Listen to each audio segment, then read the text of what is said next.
Hello, everyone, and welcome to this virtual program on video game animals as part of our summer reading programming. My name is Ashley from the Barkman Branch Library, and today I am joined by Program Specialist Kalia Sanchez from Nature's Educators, which is located in Sedalia, Colorado.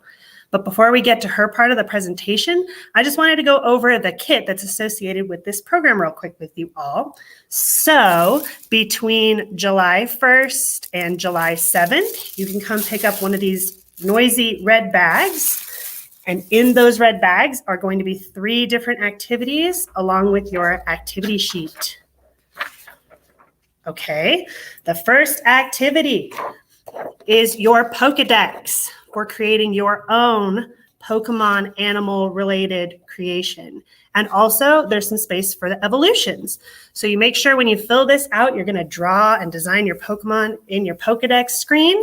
And then there's spaces to write down other aspects of your Pokemon, such as the name. So you want to come up with a fun name for your Pokemon. They always have fun names, right? And then the type that it is, its height, its weight, the habitat it lives in, and any of its special abilities. So that's going to be your first activity. The second activity might be a little challenging, but it is called a kaleidocycle. Ooh, so this is the uncut, unfolded version. And in the end, it's going to look like this. And it'll cycle through. We've got Bulbasaur, Venusaur, and Ivysaur on these. So it'll just cycle through.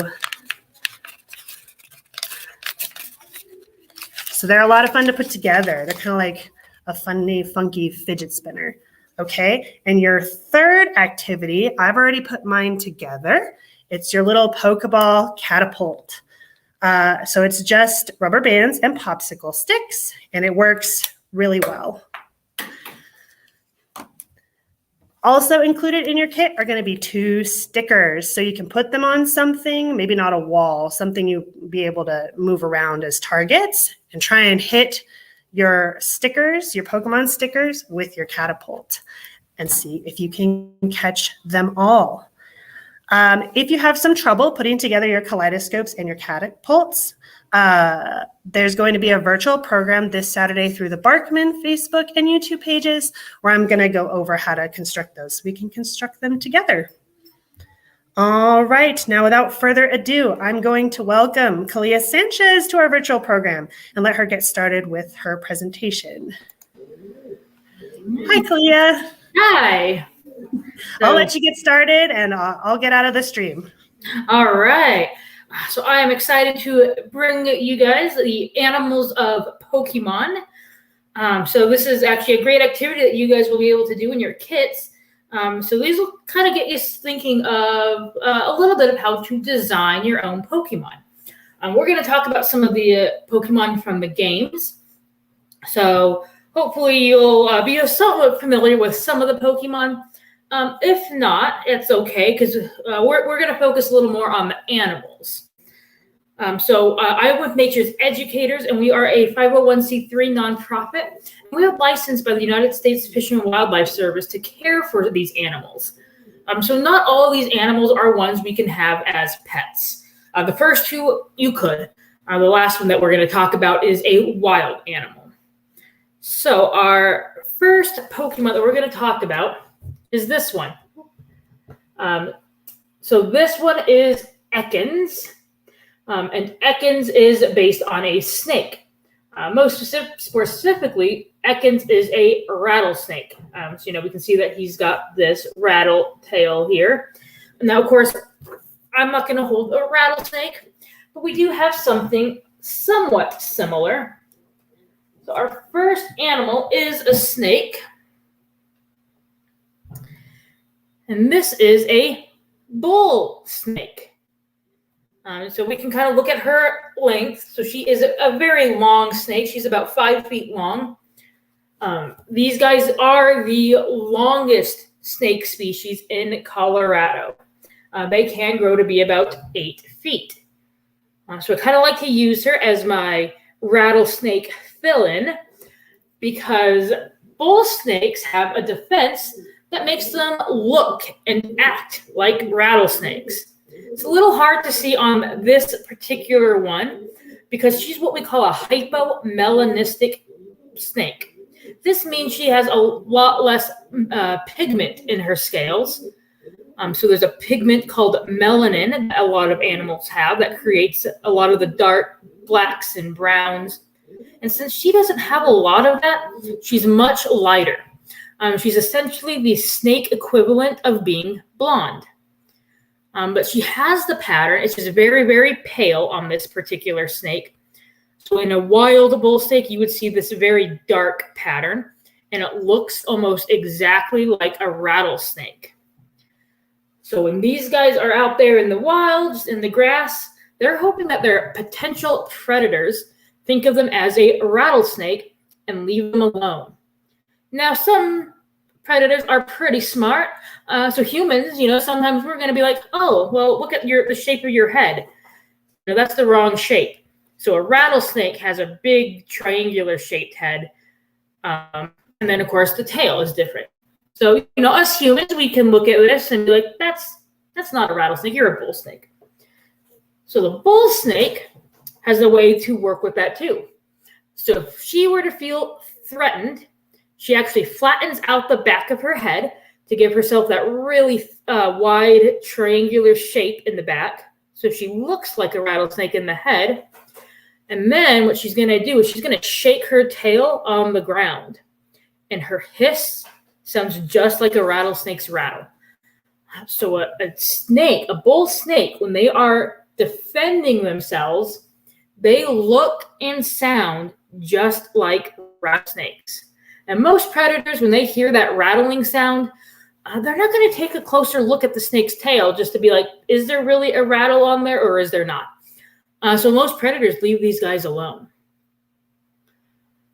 Now, going back to our Pokemon friend Ekans, so we can kind of think about his typing.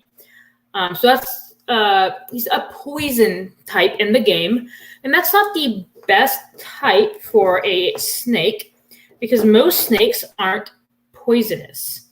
So we can kind of talk about the difference between poison and venom. So when we think about a snake that's dangerous, we're thinking about a venomous snake. So poison would be something that you touch, like poison ivy, or something that you would eat. And that would make you sick. Whereas venom is something that they will inject with fangs or a stinger. So something like a rattlesnake is actually venomous, not poisonous.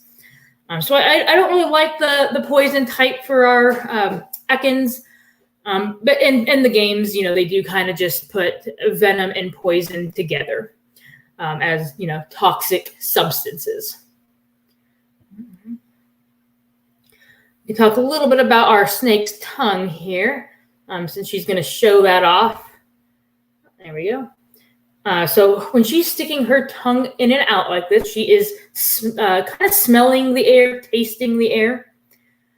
So they're able to taste mice and rats and other potential prey with their tongues. So she's primarily eating rodents. At this size, she would eat rats. So she's just sort of sniffing the air, trying to see what's out there in her area. So she has very poor vision. So she's relying on her tongue to tell her everything about what's in the area. So right now she can smell the other animals that we're going to talk about later. And she's probably trying to decide if those are dangerous animals that she should try to avoid or animals that maybe she could eat. I'm going to go ahead and put our bull snake away. And we call her Peaches. Our next Pokemon is Pidgey. So Pidgey is called the tiny bird Pokemon. But more specifically, this is a pigeon, which we can kind of get from the name. So we do have a pigeon today. I'll get her out real quick.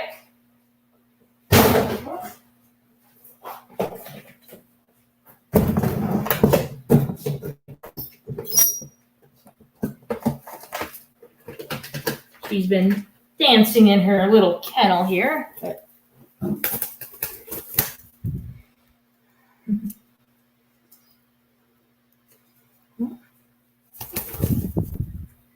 Try to get her equipment sitting right on her. So here we go. She is very twisted up. So she's just been sort of doing some circles in her kennel. So she's a little bit twisted.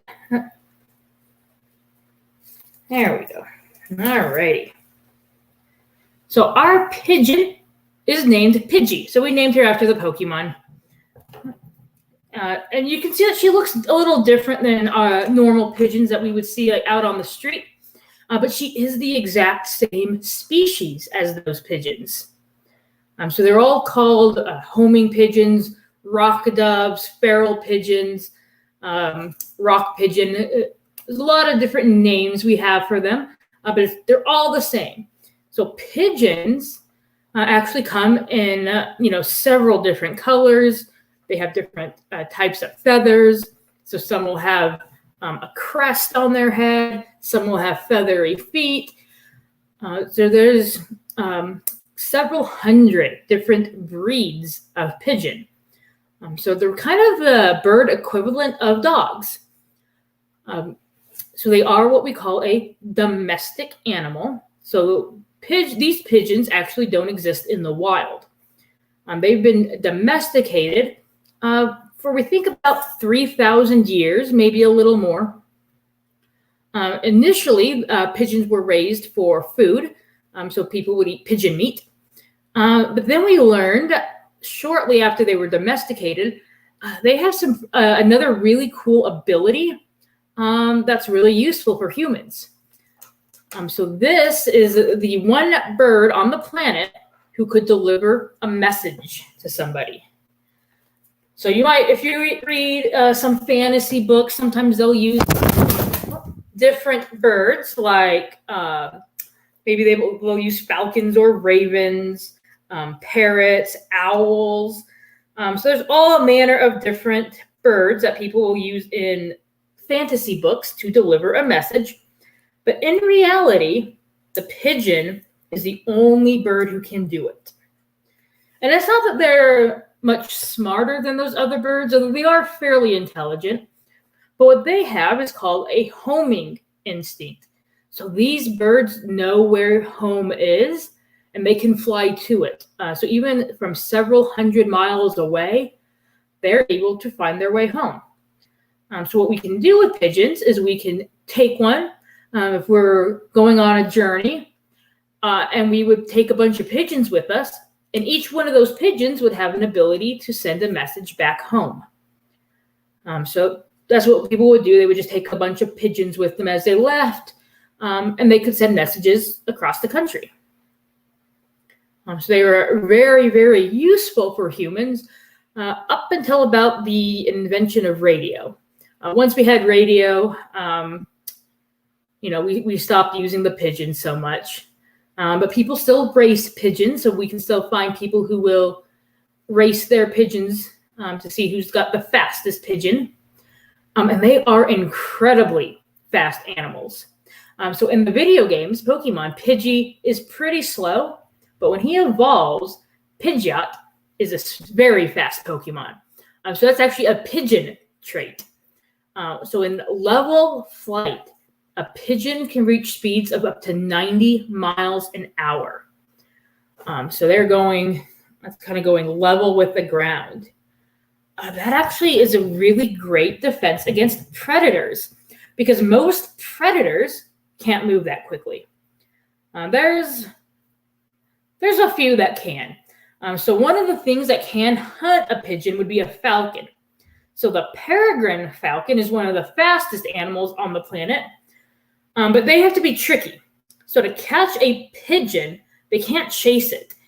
Because in level flight, that peregrine falcon only hits about 60 miles an hour, meaning that the pigeon will win in a race every single time. So the peregrine falcon, in order to hunt a pigeon, actually has to go up above the pigeon and come into a dive. And those peregrine falcons will reach speeds of over 200 miles an hour when they dive.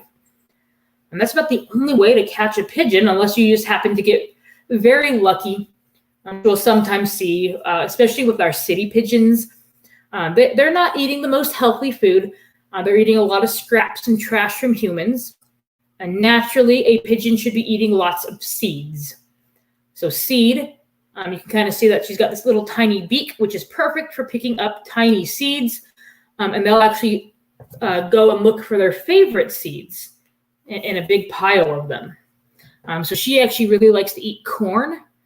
And then she likes something called it's a special kind of pea that she likes. It's like a white pea. And she'll eat little smaller seeds as well. So we'll talk about her, one of Pidgey's attacks. So in the games, Pidgey learns something called wing attack. So, the Pokemon hits its enemy with its wing. That's actually another thing that they got from pigeons. So this pigeon will hit something with her wings. So if a pigeon has a nest with eggs, they'll be sitting on that nest, and if a predator came, they smack the predator with their wings. And it's actually pretty strong. So these guys, because they're such strong flyers, have really big muscles here in their chest, which control the wing. So that helps them both with flying long distances at high speeds, but it also helps that wing get an extra bit of punch when they smack you with it.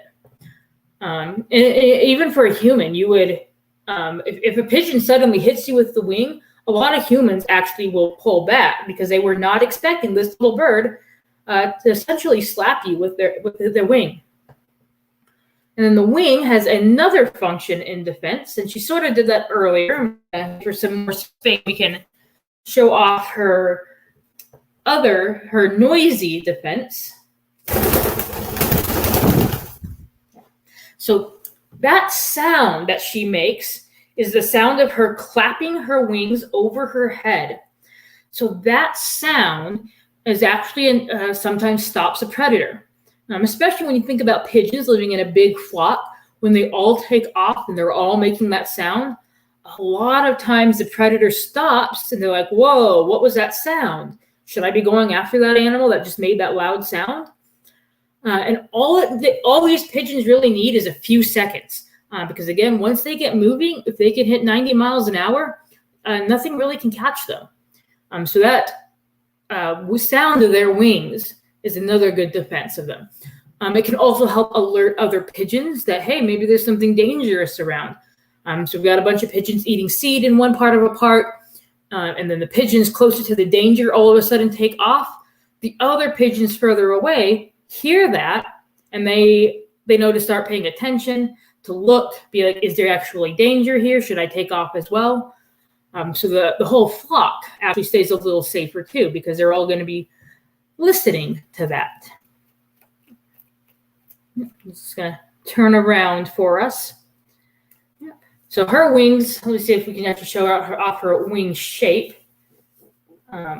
So pigeon wings they're pretty short wings. They're kind of somewhat pointed, but they're kind of in between a point and a round shape. So we can look at a bird's wings to know how they fly. So their wings are excellent for flapping and just that level flight. So she's what we would call an endurance flyer. So they can actually maintain flight for a long time. So a lot of birds, they can't stay in the air as long as these guys can using, at least when they're flapping.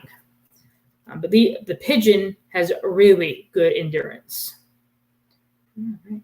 So I'm going to go ahead and put our pigeon away. Make sure we have plenty of time for the biggest animal we have today. All right. We gotta hide the pigeon too, make sure that our next animal can't see her. Our next animal, our Pokemon that we're going to talk about is Talonflame. And Talonflame is based off of a falcon. More specifically, this is a peregrine falcon. And that's because this is one of the fastest Pokemon in the game. So it's an incredibly fast Pokemon. Like I just mentioned with the pigeon, the peregrine is a very fast bird. But there is actually one falcon that's a little bit faster. And the only reason I wouldn't say that this is that species is because of this Pokemon's fire typing. So fire won't make much sense with this particular species.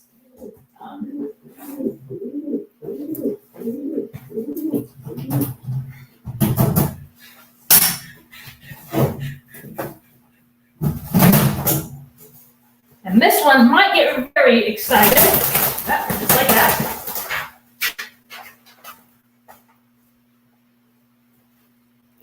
All right.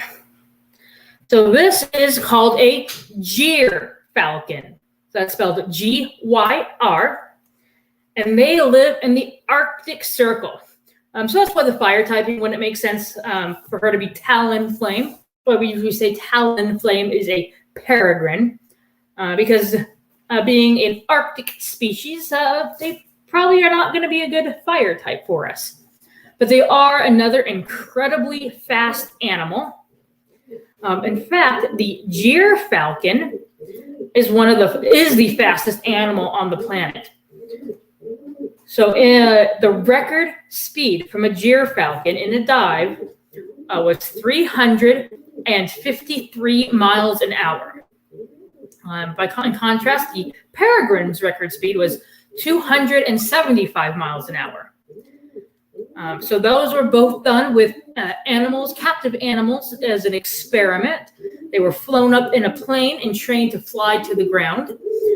So it wasn't exactly a natural occurring record, but the Gyr falcon did a higher speed experiment. In the wild, the peregrine is the fastest because they will get over 100 miles an hour in the wild. These guys, they hunt a little different. This is actually a pursuit hunter. So they actually chase their prey down, more like a wolf would.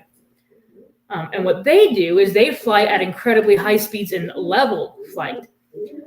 So they have been in the wild known to go over 80 miles an hour in level flight. And then their record speed in level flight was over 100. So in level flight, a Gyr falcon could actually hunt down a pigeon. There's not a ton of pigeons up where they live in the Arctic. These guys are going to hunt things like gulls, ducks, and geese. So those birds all go up into the Arctic to lay their eggs in the summer. In the winter, these guys have fewer options since a lot of things leave the Arctic. These guys don't. So these guys in the winter have to eat this type of bird called a ptarmigan. It's a small, white, fluffy bird. It's like a miniature chicken, sort of. But they're white. They have feathers all the way down their feet to help them survive the cold. The other thing that they've been known to hunt are going to be hares. So like the Arctic or snowshoe hare, these guys can actually hunt those as well. And then there's a few other birds that'll stay year-round, such as crows and ravens, depending on where in the Arctic this bird is. And every now and then we'll actually see Gyr falcons moving south, and they've been seen in Colorado a few times. They're pretty rare here, but every now and then one comes into Colorado for the winter. Let's see if we can get her to show off her wings here. There we go. So she has much longer wings than our pigeon. They are pointed at the end.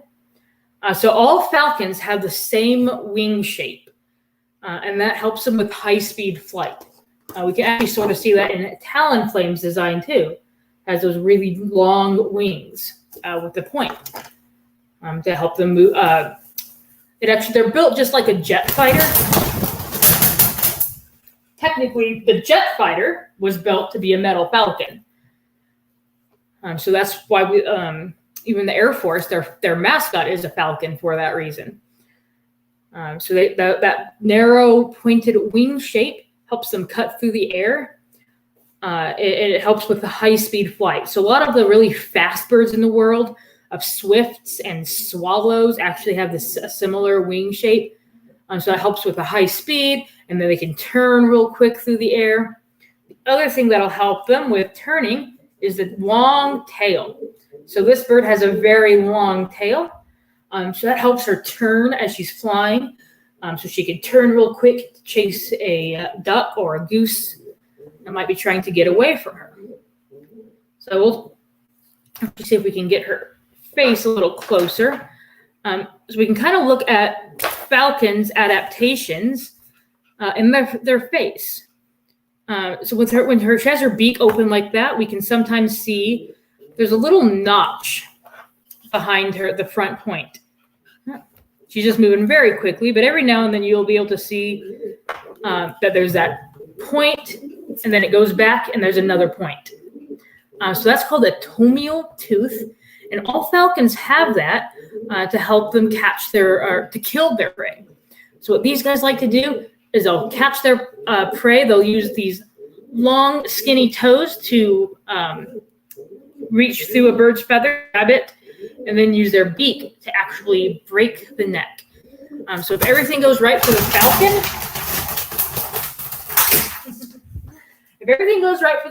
it's going to be an instant kill on their prey. So they're another very powerful flyer. These guys do high-speed flight in the wild, but they can't keep going as long as a pigeon could. So the pigeon's got endurance, but she just has a really high speed. So similar to like a cheetah. So they can go really fast, but they can't keep running for a long period of time.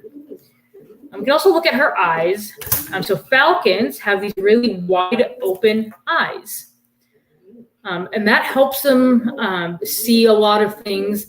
They don't have anything blocking their vision from above that we'll see some birds of prey like hawks. So hawks will have some, it's called a supraorbital ridge sitting above their eye that blocks the sun.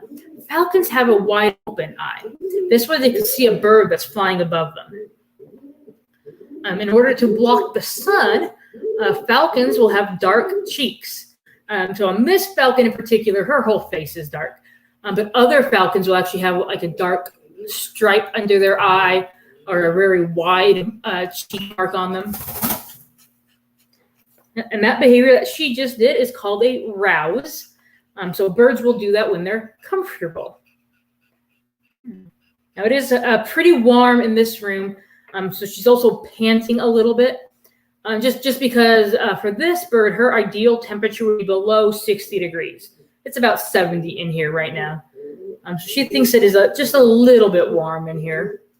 But we'll give her some ice packs a little later to help her stay nice and cool throughout the summer. And let's her go down. So one last cool thing that we can talk about on gyrfalcons is they are able to warm up their feet with these really long feathers. I can't let her see. If she sees me coming, my finger coming, she's kind of bitey. But you can kind of see that her feathers on her leg come all the way down to her feet. So she's got very long feathers. Her leg actually is bare, but the long feathers on her belly can touch her feet. So if she wanted to warm up, she can actually cover her feet with her feathers on her belly. So that helps them stay nice and warm in the coldest parts of winter. All right. And then go ahead and put our falcon away. So the last thing to kind of talk about is that this is a wild animal. This is not an animal you could keep in captivity without a license. They can be dangerous, and they're not easy to take care of. You need to know exactly what you're doing. And for the most part, the only way you could have a license for this bird in captivity is if you were an education group like we are, or if you were a falconer who used those birds to hunt with. Other than that, they need to stay wild. Now, that bird in particular can't go back to the wild because she was actually born in captivity as part of a breeding program. So because she'd never been in the wild, we couldn't just release her. So she's actually about 15 years old. So as an old bird especially, they just wouldn't know how to survive on their own, having been in captivity their entire lives. So that is all of the animals and Pokemon that I have for you today. So hopefully that'll help you guys with your little activity, kind of making your own Pokemon. So, you can base it off of one of your favorite animals if you want, or just an animal that you want to learn more about. So that making a Pokemon out of an animal is actually a really good way to do some research on an animal that maybe you don't know about, but you would like to. That's one of my favorite things I think about Pokemon is how often they are related to real animals. Yeah. And especially learning about the pigeon and how the wing attacks and how those are related to the Pokemon. It just shows that they really thought about the attacks as they were coming up with the Pokemon. Mm-hmm. That's really cool. Thank you so much, Kalia, for sharing your knowledge and for sharing your animals with us today. That was so much fun. And I hope everyone watching learned something as well that they can use for their activities in their kit. So make sure you pick one of those up between July 1st and July 7th. And then if you have trouble with some of your activities, feel free to join me virtually on Saturday at noon, where we'll be putting together the catapults and the kaleidocycles. Thank you again, Kalia, so much for being here and participating in our summer reading program. It was a pleasure to have you. Yeah, thanks for having me. All right, everyone. Bye. Have a great day.